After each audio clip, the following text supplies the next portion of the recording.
बारिश लगातार जमीन पर गिर रही थी। चारों तरफ सन्नाटा, कीचड़ से लथपथ रास्ता और हवाओं की सनसनाहट। चंद्रशेखर किले के बाहर खड़ा था। उसकी आंखों में भूख थी, लालच नहीं। प्यास थी उस खजाने की जिसके बारे में सदियों से कहा जाता था कि वहां सोना ही सोना है, मगर अंदर जाने का मतलब था मौत। वो खड़ा रहा, सोचता रहा, अगर बाहर गया तो कुछ नहीं मिलेगा, अगर अंदर गया तो शायद सब कुछ। उसने दरवाजे को धकेला। एक अजीब सी सड़ांध आई, जैसे कोई पुराना राज खुद में सिमटे पड़ा हो। सामने एक पुराना संदूक रखा था। लकड़ी गल चुकी थी, मगर उसके ऊपर बनी देवी की मूर्ति अब भी वैसी ही थी, शांत और डरावनी। चंद्रशेखर ने धीरे से संदूक खोला। नीचे की तरफ एक संकरी सुरंग थी। उसने एक बार फिर पीछे देखा, फिर खुद को संभालते हुए नीचे उतरने लगा।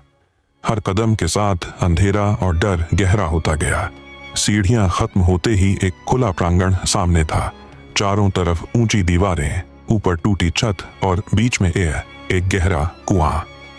उसने आटे की गुड़िया निकाली, अपने पास रखी और फिर एक मजबूत रस्सी के सहारे कुएं में उतरने लगा। जैसे ही उसके पैर नीचे पहुंचे, उसे एहसास हुआ कि यह जगह कुछ अलग है। जमीन पर खून की हल्की परत थी, चारों तरफ लालपन और एक अजीब सी नमी। उसने जल्दी से अपने चारों तरफ भभूत से एक घेरा बनाया। तभी कुएं के दूसरी तरफ से भारी कदमों की आवाज आई। कुछ आ रहा था। धप धप धप। हस्तर। वो धीरे धीरे अंधेरे से बाहर आया। उसका शरीर खून से सना था, चेहरा घावों से भरा, आंखें भयानक। सिर पर सोने का मुकुट, हाथों में भारी सोने के कड़े और कमर पर एक मोटा सोने का लंगोट था। उसके कदम भारी थे, लेकिन भूख उसकी रफ्तार से तेज थी। चंद्रशेखर ने कांपते हाथों से आटे की गुड़िया उसकी तरफ फेंकी। हस्तर दौड़ पड़ा। चंद्रशेखर ने लंगोट से झपट कर सोना खींचा। सिक्के जमीन पर गिरे। उसने जल्दी से 3-4 सिक्के उठाए और अपने घेरे में चला गया। हस्तर कुर्राया, मगर घेरा उसे रोक रहा था। उसकी आंखों में आग थी, पर वो अंदर नहीं आ सकता था। चंद्रशेखर ऊपर चढ़ने लगा।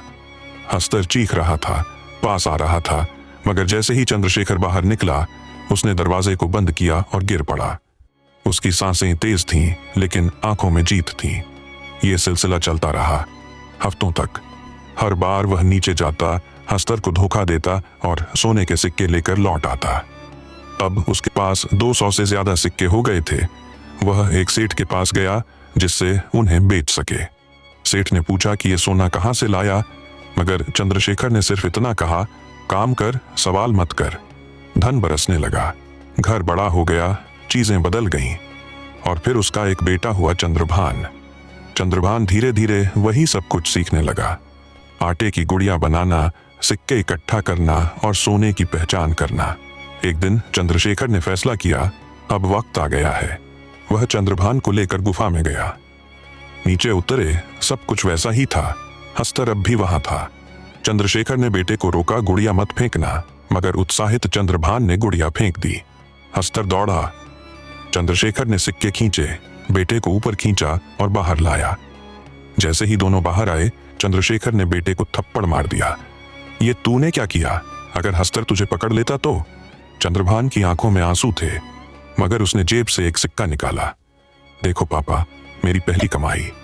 चंद्रशेखर उसे देखता रहा, फिर उसे गले लगा लिया। मगर नीचे कुएं के अंदर हस्तर अब भी खड़ा था, मगर अब उसकी आंखों में वही आग नहीं थी। अब उसकी आंखों में कुछ और था। अब वह सिर्फ भूखा नहीं था, अब वह देख चुका था बाहर की दुनिया का रास्ता।